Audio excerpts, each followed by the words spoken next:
Hello student, तो कैसे हैं आप लोग। जैसा कि आप लोग जानते हैं, मैं आपका साइंस एजुकेटर ज्ञान सर आज एक नए वीडियो के साथ आपके सामने हाजिर हुआ हूं। तो चलिए आज फिजिक्स 11th क्लास का स्टार्ट करते थे, जिसमें हम लोग स्केलर और वेक्टर पढ़े थे। फर्स्ट पार्ट तो बन चुका है। आज उसका सेकेंड पार्ट देखते हैं, जिसमें हम क्या पढ़ेंगे, मल्टीप्लिकेशन ऑफ वेक्टर। ठीक है, तो मल्टीप्लिकेशन ऑफ वेक्टर स्टार्ट करने से पहले आप लोग को ये ज़रूर कहूँगा कि इस चैनल को जितना से जितना अधिक हो सके सब्सक्राइब कीजिए और शेयर कीजिए। हाँ, लाइक कमेंट मारते रहिए कि आपको जो भी अच्छा लगे बुरा लगे कमेंट ज़रूर कीजिए। वीडियो में क्या इम्प्रूवमेंट होने चाहिए उसके बारे में बोलिए, और जो भी वीडियो देखिए अंत तक देखिए, तब जाकर समझ में आएगा कि हाँ, इतना वादा करता हूँ कि इस वीडियो को देखने के बाद आपको फिर वेक्टर में, मल्टीप्लिकेशन ऑफ वेक्टर में कोई प्रॉब्लम नहीं होगा। बारीक तरह से दो विधियों से समझाऊँगा। एक लेंदी भी विधि होता है, उससे भी समझाऊंगा, और उसको आसानी से कैसे हल कर देंगे, मात्र 1 मिनट में दोनों समझ लीजिएगा। जो मल्टीप्लिकेशन होता है वो भी समझ लीजिएगा। एक मात्र आप 2 मिनट टाइम दीजिए, 2 मिनट में आपको ये चीज़ मैं समझाऊंगा। तो चलिए स्टार्ट करते हैं। वेक्टर के लिए 11th क्लास का फिजिक्स से लिख देते हैं, क्लास 11th फिजिक्स। ठीक है, पार्ट 2, क्योंकि पार्ट 1 में टाइप ऑफ वेक्टर ये सारे चीज़ हो चुके थे। बात करते हैं मल्टीप्लिकेशन।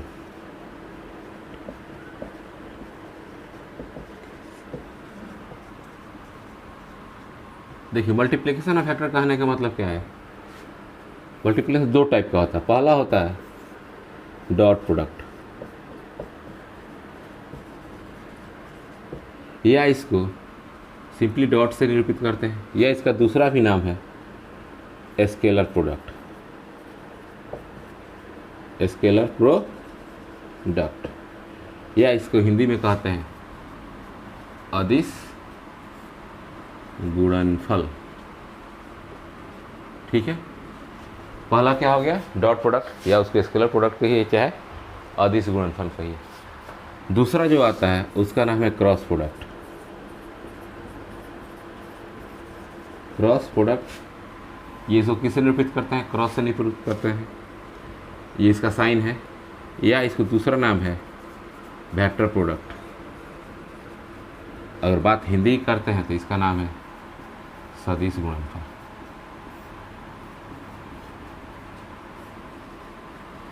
ठीक है, इसका क्या नाम है, सदिश गुणनफल। ठीक है, तो ये 2 टाइप के होते हैं मल्टीप्लिकेशन ऑफ वेक्टर में। पहला क्या होता है अदिश गुणनफल, दूसरा क्या होता है सदिश गुणनफल। तो चलिए टाइप कर लीजिए, नोट कर लीजिए, स्क्रीनशॉट ले लीजिए। तो हम बात करते हैं पहला डॉट प्रोडक्ट का।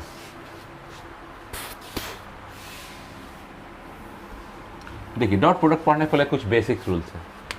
बेसिक्स रूल्स,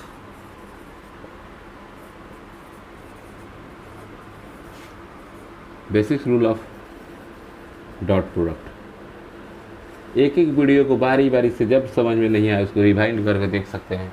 वीडियो आपके पास है, मोबाइल आपके पास है। जब हाथ में एंड्रॉयड मोबाइल है तो फिर कहीं जाने की कोई आवश्यकता नहीं। लेकिन आप लोग एंड्रॉयड मोबाइल का गलत यूज करते हैं तो वो मत कीजिए। जब तक भी पढ़ना है तब तक पढ़ लीजिए, फिर तो यूज करना ही है। तो बात करते हैं बेसिक्स रूल का। तो इसका पहला रूल आता है कि A dot B equal to mod of A mod of B cos theta. जैसे मान लीजिए कोई ए वेक्टर ये हो गया, ये वेक्टर आपका बी हो गया, ये दोनों कितना थीटा एंगल पर झुके हुए हैं। ठीक है, तो जब भी हम प्रोडक्ट करेंगे तो ए डॉट बी बराबर क्या हो जाएगा, ए बी कॉस थीटा हो जाएगा। इससे हम एंगल भी निकाल सकते हैं, वो बाद में बताऊंगा। दूसरा क्या होता है I dot I J dot J. देखिए, वेक्टर का सबके ऊपर एरो रहेगा, के डॉट के इक्वल टू 1 हो जाएगा। आई डॉट आई जे डॉट जे के डॉट के इक्वल टू क्या होता है, 1 होता है। कैसे होता है ये आप यहाँ समझिए। आई क्या है, यूनिट मैट्रिक्स है। यूनिट मैट्रिक्स कहने का मतलब क्या होगा, तो mod of i, mod of i. और बात करते हैं कॉस, तो कॉस देखिए क्या हो गया, आई यही है, एक्स एक्सिस को आई से निरूपित करते हैं, और आई फिर यही। तो थीटा कितना हो गया 90, थीटा कितना हो गया तो 0 डिग्री, यानी मान लीजिए आई का आई भी 1 हो गया इंटू 1 इंटू कॉस 0, यानी फाइनली क्या रिजल्ट है 0, क्योंकि कॉस 0 डिग्री का मान कितना होता है बाबू 0 होता है। तो 0 से किसी भी संख्या में ये कुछ भी हो और 0 से मल्टीप्लाइड कर रहे हैं तो उसका मान क्या हो जाएगा 0 हो जाएगा। कॉस 0 का मान 1 गलत हो गया, तो ये कितना हो जाएगा कॉस 0 1, तो इसका मान क्या हो जाएगा 1 हो जाएगा। टोटली 1 1 1 क्या होगा, ग्राउंड कीजिएगा तो कितना हो जाएगा 1 हो जाएगा। ठीक है, अब दूसरा वेक्टर की बात करते हैं, तीसरा पॉइंट का। तो आई डॉट जे डॉट के डॉट आई डॉट के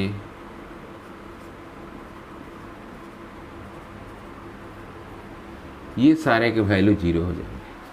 कैसे होंगे इसको आप यहाँ समझिए।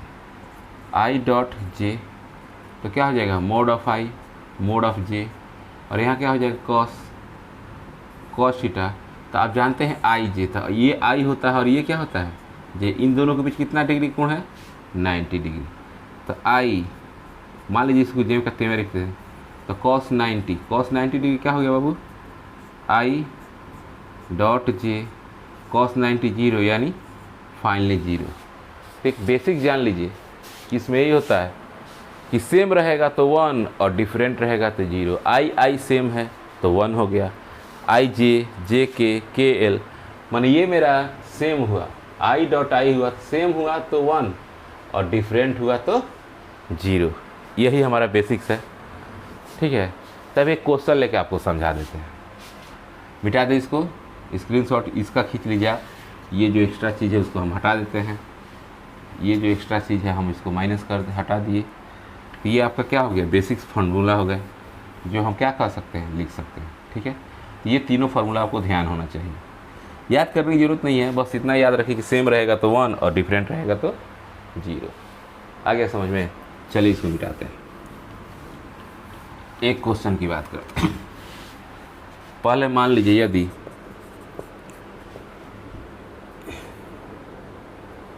एक कोई वेक्टर है जिसमें x1 i y1 j plus z1 k है, और कोई b वेक्टर है जिसमें x2 i y2 j plus z2 k है। ये वेक्टर का साइन दे दीजिएगा। तो अब कह रहा है a डॉट क्या निकालना है b, तो a डॉट के b के लिए वही चीज़ लिखेंगे x1 i plus y1 j plus z1 k और dot x2 i plus y2 j plus z2 k, यही ना होगा। अब मतलब इससे तीनों को गुना कीजिए, फिर इससे तीनों में गुना कीजिए जो हम बीजगणित पाए, फिर इससे क्या कीजिए तीनों में गुना कीजिए। समझ रहा है? तो चलिए गुना करते हैं।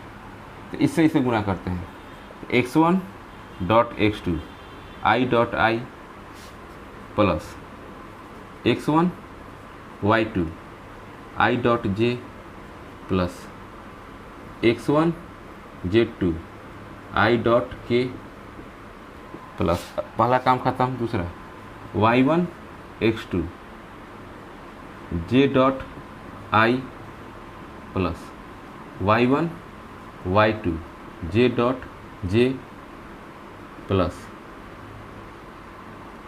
y1 z2 j dot k plus इसका काम खत्म। अब इसका z1 x2 k dot i plus z1 y2 k dot j plus z1 z2 k dot k, सब पे वेक्टर दे दीजिए।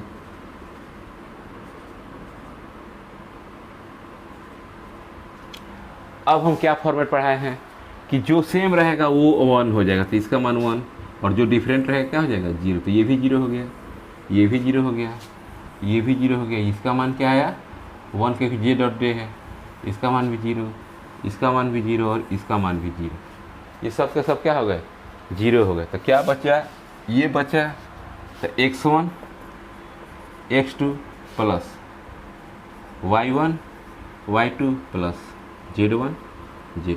तो यही आपका क्या हो जाएगा, आंसर हो जाएगा। ठीक है, ये तो एज ए फार्मूला के रूप में था। मतलब क्या समझे कि जो x1 कंपोनेंट है उसको गुना कर दीजिए, जो y1 का कंपोनेंट है उसको गुना कर दीजिए, और जो z1 का कंपोनेंट है उसको गुना कर दीजिए। तो क्या हो जाएगा, मैंने i के कंपोनेंट को गुना करके जोड़, j कंपोनेंट को गुना कीजिए और k के कंपोनेंट को गुना करके जोड़ दीजिए, तो आपका आंसर निकल जाएगा। ठीक है, समझ में आया। अब इसको एक क्वेश्चन पे बनाते हैं। क्वेश्चन आपके पास ऐसे सिंपल ले लेते हैं, आप कोई भी क्वेश्चन उठा सकते हैं।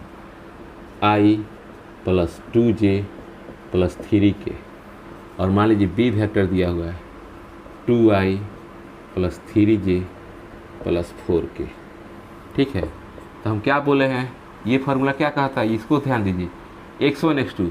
तो ये और ये गुना कर देंगे तो क्या हो जाएगा, लिख देते हैं i डॉट b। तो कुछ इतना मत देखिए कितना बड़ा है, नहीं ये कुछ नहीं है, बस हमको क्या देखना है, ये i का कंपोनेंट था, ये j का कंपोनेंट है, और ये किसका कंपोनेंट है, k का है। तो 2 में 1 से, यहाँ कुछ नहीं तो 1 है, 2 में 1 से गुना कीजिए, कितना हो जाएगा, 2 इंटू 1, क्या पहले इसलिए 1 into 2 plus 2 into 3 plus 3 into 4, यही ना होगा बाबू। तो 2 में 1 से 2, ये 6 और ये 12, तो कितना हो गया 8 और 12, 20 आपका आंसर आ गया। समझ में आ गया। देखिए फिजिक्स है, फिजिक्स को मैथ को बुक कोई भी उठाइए, कोई भी फॉलो कीजिए, उससे कोई बहस नहीं। जो नियम्स है वो नियम्स है, उसके अलावा कोई नियम में चेंजिंग नहीं आ सकता है। तो बुक को फॉलो कीजिए, जो आपका जितना भी अच्छा से बुक खरीदना है, एस.सी. वर्मा का बुक उठाइए, एम करीम का बुक उठाइए, कोई भी बुक ले सकते हैं, रूल्स वही रहेंगे, बस आपको प्रैक्टिस करना है। मान लीजिए एक दूसरा लेते हैं, मान लीजिए a इक्वल टू हो गया 3i plus 4j minus 3k, और vector b question number 2, b vector हो गया 2i plus 3j plus 5k। इसको कर रहे हैं a डॉट b, दिखाई दे रहा है, नहीं दिखाई दे रहा है, इसको हम मान लिए। तब इसको हम क्या कर रहे हैं a डॉट b। तो क्या बोले थे, x1 के i के कंपोनेंट को गुना कीजिए, तो 3 इंटू 2 करेंगे plus 4 into 3 plus minus 3 into 5 हो गया, तो 3 2 जा 6, 4 3 जा 12, और देखिए माइनस है ये प्लस, तो यहाँ माइनस है, 5 3 जा 15, तो कितना हो गया बाबू, ये आपका 18 हो गया, ये आपका 15 हो गया था। आपसे कितना बचा, नहीं हो गया। तो ये आपका था डॉट प्रोडक्ट। ठीक है, यहाँ तक आशा करते हैं कोई प्रॉब्लम नहीं हुआ होगा। अब बात दूसरा क्या करें, हाँ वीडियो को लास्ट तक देखिए, तब जाकर फ़ायदा हो, कोई भी चीज़ स्किप कीजिएगा तो समझ में नहीं आएगा। चलिए स्टार्ट करते हैं दूसरा, जिसका नाम है क्रॉस प्रोडक्ट। स्क्रीनशॉट खींच लीजिए, लिखने का टाइम नहीं दे पाएंगे, क्योंकि जब लिखने का टाइम दिया जाएगा तो पता चलेगा कि वीडियो बहुत बड़ा हो गया और आप भी बोर हो जाइएगा। इसलिए स्क्रीनशॉट खींच लीजिए या वीडियो पॉज करके आप लिख लीजिए। बाकी हम स्टार्ट करते हैं दूसरा टॉपिक, क्रॉस प्रोडक्ट। नाम से ही है, इसका नाम के बीच में क्या होगा, क्रॉस आएगा। तो इसके भी कुछ बेसिक्स फार्मूले हैं, तो लिख लीजिए बेसिक फार्मूला, फार्मूला नहीं रूल्स कहिए, बेसिक रूल्स। पहला इसका सेम वही है, बस थोड़ा सा अंतर आता है, a डॉट बी, तो इसमें मोड ऑफ ए हो जाएगा, मोड ऑफ बी हो जाएगा, और जहाँ कॉस थीटा था वहाँ क्या हो गया बाबू, साइन थीटा। बाकी दूसरी कहानी क्या है, I dot I cross I equal to J cross J equal to K cross K, सिर्फ सीधे उसका उल्टा हो जाएगा, इसमें उसका वैल्यू क्या हो जाएगा, 0 हो जाएगा। ठीक है, दूसरी बात, तीसरी पॉइंट में एक आपको सर्किल दे देते हैं, ये क्लॉकवाइज एंटी क्लॉकवाइज, ये मान लीजिए आई है, ये मान लीजिए जे है आपका, और ये मान लीजिए के है। तो क्लॉकवाइज क्या होता है, घड़ी ऐसे ही नहीं चलता है। तो चलिए आई क्रॉस जे सामने वाला आ जाएगा, उसके बाद जे क्रॉस के की बात करते हैं, जे क्रॉस के सामने वाला आ जाएगा, उसके बाद फिर के क्रॉस आई क्या आ जाएगा, सामने वाला आ जाएगा। समझ गए? क्लॉकवाइज याद रखिएगा। आई जे के बाद क्या आ गया, के, तो आई क्रॉस के जे, जे क्रॉस के आई, के क्रॉस आई क्या हो गया, जे। अब हम बात करते हैं जब इतना हो गया तब इसी को उलटते हैं, जे क्रॉस आई लिखेंगे, जे क्रॉस आई, तो अब क्या हो जाएगा, इसका डायरेक्शन उल्टा कर देंगे तो माइनस के। फिर हम बात करते हैं के क्रॉस जे का, ये इसका डायरेक्शन चेंज हो गया तो इसका भी डायरेक्शन चेंज हो जाएगा। और इसका करते हैं आई क्रॉस के का, तो क्या हो जाएगा, एंटी क्लॉकवाइज आई क्रॉस के माइनस जे, के क्रॉस जे माइनस आई, और जे क्रॉस आई क्या होगा, माइनस के। तो ये आपका हो गया एंटी क्लॉकवाइज और क्लॉकवाइज। जब भी हम बात करेंगे क्लॉकवाइज और एंटी क्लॉकवाइज की, तो ये प्लस और माइनस हो जाता है। तो चलिए इतना समझ, स्क्रीनशॉट ले लीजिए। ये तो हो गया। अब कैसे ये आता है जीरो, ये हम आपको बता देते हैं। अब देखिए आई क्रॉस आई, फार्मूला क्या होगा, मोड आई मोड जे और साइन जीरो, और जानते हैं हाई जे, लेकिन साइन जीरो का वैल्यू क्या होता है, जीरो, इससे टोटल वैल्यू क्या आ जाएगा, जीरो। तब इसमें थोड़ा सा रूल्स बदल गए, जब सेम रहेगा तो जीरो और डिफरेंट रहेगा तो तीसरा कंपोनेंट। जब दो कंपोनेंट की बात करेंगे तो उससे डिफरेंट रहेगा तो तीसरा कंपोनेंट, वो भी डिपेंड किस पे करेगा, क्लॉकवाइज और एंटी क्लॉकवाइज डायरेक्शन पे। ठीक है,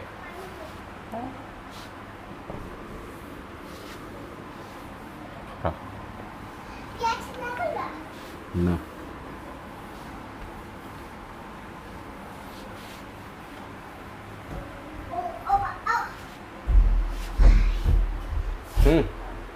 चुप हो गया। अब यदि क्वेश्चन लेते हैं, यदि मान लीजिए वेक्टर ए बराबर दिया हो, वही पहला ही x1 i y1 j plus z1 k, ठीक है, और वेक्टर बी बराबर दिया हुआ है x2 i y2 j plus z1 k। तो a क्रॉस b क्या होगा, तो निकालते हैं a क्रॉस b। ध्यान से देखिए, ये थोड़ा उससे है, इसमें थोड़ा टाइम लगेगा, इसलिए घबराना नहीं है, लेकिन इससे भी आसान है, कोई बड़ी बात नहीं।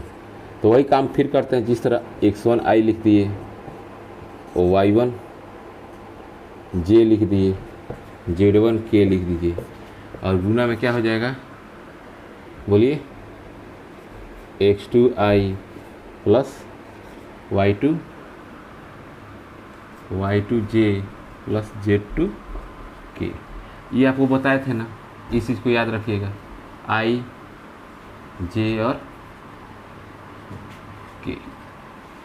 अब गुना करना है, तो इसका भी वही तीनों से गुना होगा, इसका भी तीनों से गुना होगा, और फिर इसका भी तीनों से गुना होगा। तो तीनों गुना अगर 3 3 9, टोटल 9 कंपोनेंट आएंगे।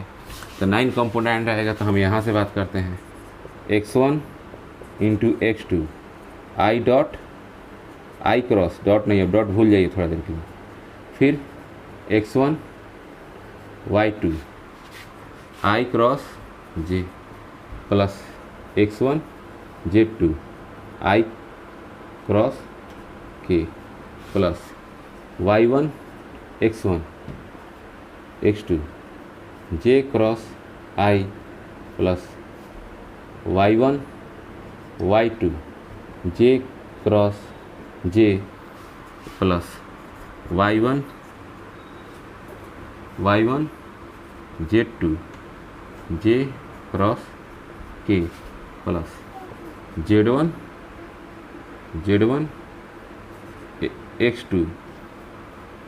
x2 k cross i plus z1 y2 k cross j plus z1 z2 k cross k।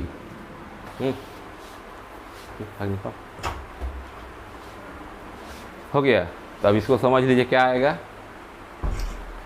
इसमें हमारा ये चीज़ हो गया। अब इसको हम बात करते हैं कहाँ से, गुना करने का। तो हम तो ये चीज़ लिख सकते हैं ना जी, हम क्या बोल रहे थे, सेम रहेगा तो जीरो। तो देखिए i1 क्रॉस i1 जीरो, उसके बाद क्या होगा, j1 क्रॉस j1 जीरो, और k1 क्रॉस k1 जीरो। तो 3 टर्म तो जीरो हो गए। अब बच गया 6 टर्म। तो अब बात करते जाइए, क्या है यहाँ पे x1 y1 i into j, i into j क्या होगा बाबू k। अब आइए x1 z2 i इंटू के, आई इंटू के क्या हो गया k इंटू आई क्या था j था, तो i इंटू के हो गया माइनस जे हो गया प्लस i इंटू के माइनस हो गया। अब आइए y1 x2 j इंटू आई, j इंटू आई तो उल्टा क्या हो गया माइनस के। अब इसका काम खत्म, 1 2 3 टर्म हो गया, ये हो गया ये हो गया ये हो गया। अब यहाँ बात करते हैं plus y1 z2 j into के, तो j इंटू के क्या हो जाएगा i, ये लिख देंगे हम i vector plus z1 x2 k into i, k into i क्या होगा बाबू j वेक्टर आ गया, अब plus z1 y2 k into j, k into j तो माइनस में i हो गया। अब क्या करते हैं i वाले को एक पास लिख देते हैं, तो देखिए एगो i वाला यहाँ है एगो i वाला यहाँ है, तो हम i कॉमन कर लिए तो क्या बच जाएगा y1 z2 minus z1 y2 plus अब एक j को हम कॉमन करते हैं, j यहाँ है एगो j यहाँ है एगो यहाँ है, तो पहले प्लस वाले को लिखते हैं प्लस k को कॉमन करते थे, k कहाँ है एगो k यहाँ है एगो k यहाँ है, तो क्या हो जाएगा x1 y1 x1 y1 उसके बाद क्या हो गया k कहाँ है x1 y2 और प्लस ये क्या हो गया x1 y1 y2 है और y2 x y1 x2 y1 x2 ये हो गया, ये आपका आंसर हो जाएगा। ठीक है, इस तरह निकाल सकते हैं। तो ये क्या होता है उस डॉट प्रोडक्ट का प्रोडक्ट क्या होता था स्केलर ही होता था, लेकिन इसका जब प्रोडक्ट किए तो ये क्या होगा एक वेक्टर होगा। तो ये आपको देख रहा है कि लेंदी है, दिखने में लेंदी लग रहा है, तो एक क्वेश्चन बनाते हैं, नोट कीजिए, स्क्रीनशॉट खींच लीजिए, जितना जल्दी हो सके खींच लीजिए स्क्रीनशॉट। इसका एक अल्टरनेटिव विधि बता देते हैं आपको, इतना करने की आवश्यकता नहीं पड़ेगी। ये तो था कि जनरल फार्मूला की इस फार्मूला से चलता है, लेकिन इसका जस्ट एक अल्टरनेटिव विधि है, मैंने इसके अलावा एक विधि बता दे रहे हैं जिसको हम डिटर्मिनेंट विधि बोलते हैं, वो सबसे आसान, इतना झंझट याद करने की नहीं पड़ेगी। ठीक है, तो आइए हम उस विधि से बात करते हैं।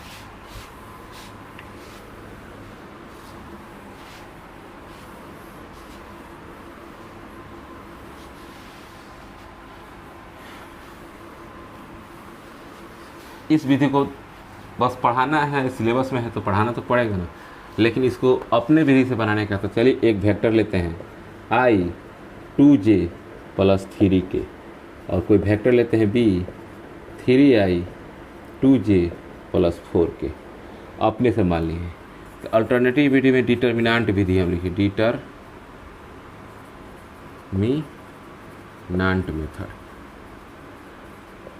इस मेथड में आपको उतना रटना नहीं पड़ेगा, सिंपल सा बात है, a क्रॉस b क्या करना है, एक डिटर्मिनेंट लाइन कीजिए, कितने कंपोनेंट है i है j है और k है, थोड़ा सा ध्यान देना है, 3 कंपोनेंट है, तीनों के कंपोनेंट, तीनों x y z के कंपोनेंट लिखते हैं, पहला का 1 है, दूसरा का 2 है, तीसरा का 3 है, इसमें कितना है 3 है 2 है और 4 है। ठीक है, पहला लाइन i j के, ठीक है, दूसरा क्या हुआ e जितने कंपोनेंट है 1 2 3 और दूसरे b के लिए 3 2 4, तो 3 2 क्या हो गया 4 हो गया। अब इसको मल्टीप्लाई करते हैं, मल्टीप्लाई करते हैं तो क्या होगा, पहले हम बात करेंगे i की, जब i को लेंगे ना तो ये इसका ख़त्म हो गया, इतना गया और इतना गया, देख लीजिए कितना टर्म बचे। जब i की बात किए तो ये गया बाबू और ये गया, तो क्या बचा यही ना बचा, तो पहले लेफ़्ट टू राइट गुना करते हैं, तो 4 पहले कैसे लिख देते हैं 2 गुने 4, यहाँ माइनस 3 गुने 2। अब देखिए यहाँ प्लस लिए हैं, बस हमारे हाथ में देखिए ये प्लस है तो दूसरा क्या होगा माइनस होगा, तो इसको जे से लिखते हैं। अब जे की बात करते हैं, इसको मिटा दिए, जे की बात करें तो ये खत्म और ये खत्म, मैंने रो और कॉलम जिसकी लेंगे उसका रो और कॉलम खत्म हो जाएगा।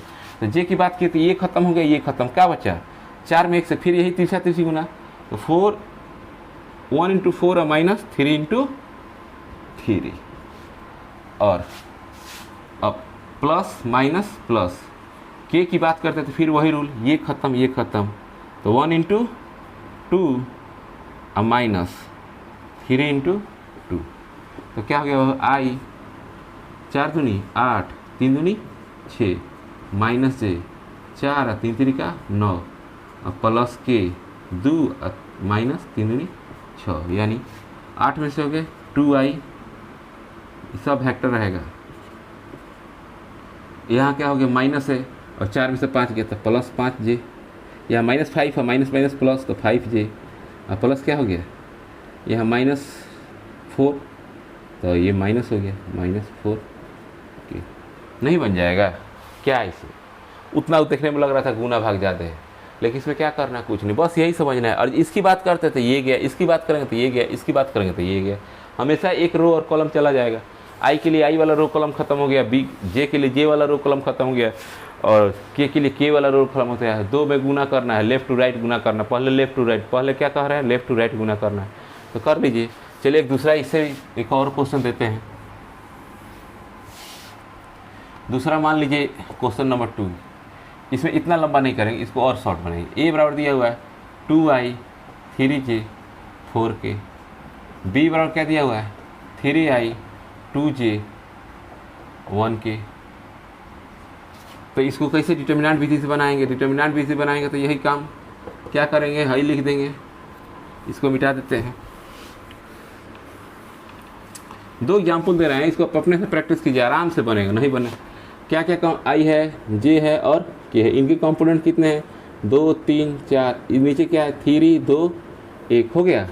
अब देखिए हम क्या बोले थे, आई की बात करेंगे तो है गया क्या किया, तो 3 में 1 से गुना 3 और 4 दूनी 8, माइनस प्लस के बाद क्या होगा माइनस, तो माइनस क्या हो गया जे, तो जे होगा तो कितना है गया, ये गया ना जी, तो 2 में 1 से गुना करते 2 और 4 में 4 3 12, अब प्लस माइनस, और माइनस के बाद क्या होगा प्लस, तो प्लस के है गया और है गया, 2 दूनी 4 और 3 3 9, तो 3 में से क्या तो -5i वेक्टर, अब 12 में से 10, तो 10 में 10 प्लस, तो 10j वेक्टर, यहाँ क्या 4 में से गया तो 5, तो -5 की, नहीं बन गया, सिंपल सा बात है।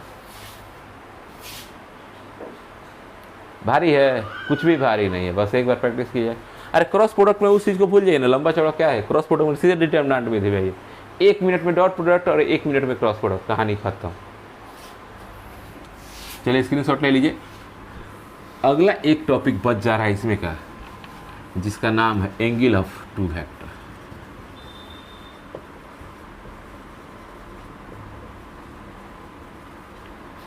देखिए एंगल ऑफ 2 वेक्टर, एंगल निकालने के लिए हम अभी एक पढ़े थे, ए डॉट बी बराबर mod of A mod of B and cos theta, यही पढ़े थे ना।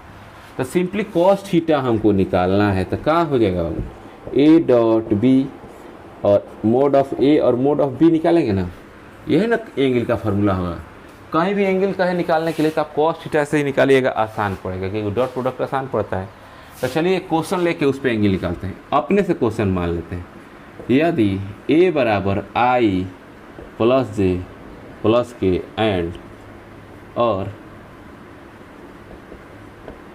बी बराबर 2i 3j प्लस के है, तो दोनों सदिश के बीच कोण निकालें। ठीक है, दोनों सदिश के बीच कोण निकालना है, तो पहली बात हम सीधे फार्मूला लिख देते हैं, कॉस थीटा इक्वल टू क्या हो जाएगा A dot B divided by vector A mod A और मोड बी। तो पहले इतना चीज़ चाहिए, ये चाहिए, ये चाहिए, ये चाहिए, तब ना निकलेगा। तो पहले हम मोड ए से स्टार्ट करते हैं, मोड ए निकालते हैं। तो हम पहले ही वीडियो में बता चुके हैं हम अपांक किसे निकालते हैं, तो इसका तो 1 का स्क्वायर 1 का स्क्वायर और 1 का स्क्वायर, तो कितना हो गया 3 हो गया। इसी तरह मोड बी निकाल लेते हैं, तो मोड बी निकालेंगे तो क्या हो जाएगा 2 का स्क्वायर 3 का स्क्वायर और 1 का स्क्वायर, यानी 2 2 या 4 3 3 या 9 और 1 कितना हो गया 14 हो गया। तीसरा विधि क्या है, हमको ये निकालना है। तो ए डॉट बी क्या हो जाएगा, आई प्लस जे प्लस के, और डॉट क्या करना है 2i प्लस 3j और प्लस के। अब आई वाले को आई कंपोनेंट, तो 2 में 1 से गुना होता है 1 2, प्लस 1 में 3 से गुना करेंगे तो 3, और प्लस 1 में 1 से गुना करेंगे तो 1, तो 3 5 एंड 6 हो गया। तो ये भी निकल गया, ये भी निकल गया। तो फार्मूला यही ना है हमारा। तो क्या लिख देंगे, cos थीटा बराबर इसका मान एक बार लिख देते हैं फार्मूला, नहीं तो आप लोग क्या होगा, घबरा जाइएगा। तो इसका मान कितना है 6, और इसका मान कितना है √3, और इसका मान कितना है √14। या इसको लिख सकते हैं 6/1442 इतना हो गया। या थीटा बराबर आप लोग जानते होंगे, क्या लिख सकते हैं cos इनवर्स 6/√42। ये हो गया आपका, ठीक है। ये देखिए हम अपने से लिए हैं, तो इसलिए आपको हो सकता है किताब का क्वेश्चन रहता है तो 90 डिग्री 60 डिग्री 30 डिग्री मान आ जाता है, ठीक है। हम अपने से बस ये समझाने के लिए लिए हैं, इसलिए आपको ये आ रहा है। नोट में 2 पॉइंट इसका जान लीजिए, मिटाते हैं, स्क्रीनशॉट ले लीजिए। अब पूरे वेक्टर का निचोड़ बस 2 लाइन है, पूरे वेक्टर का निचोड़ आपका 2 लाइन है। 2 लाइन में क्या कर सकते हैं, पूरे वेक्टर का निचोड़ 2 लाइन है, तो 2 लाइन में आप देख लीजिए क्या है कि ए नोट पहला A dot B equal to 0, A vector और जो बी वेक्टर होगा क्या होगा, परपेंडिकुलर होगा, इसको याद रखिएगा। ए डॉट बी का मान 0 आया तो परपेंडिकुलर, और दूसरा ए क्रॉस बी का मान 0 आ गया, तब जो वेक्टर दोनों होगा वो क्या होगा, पैरेलल होगा। यही आपका मेन थिंग है, समझे। ए और बी का जो वेक्टर है जब परपेंडिकुलर होगा कब होगा, जब ए डॉट बी का मान 0 आएगा, और पैरेलल कब होगा, जब ए क्रॉस बी का मान 0 आएगा। तो बस ये वेक्टर का टोटल चैप्टर ख़त्म हो गया। जितना भी टॉपिक का वेक्टर का हम आपको बता चुके हैं। तो बाकी मिलते हैं अब नए वीडियो में नए एक्सरसाइज के साथ, मैंने नए टॉपिक के साथ। तब तक हाँ, लास्ट में जाते जाते चैनल वीडियो अच्छा लगे तो चैनल को सब्सक्राइब कीजिए, लाइक कीजिए, शेयर कीजिए। Okay bye student.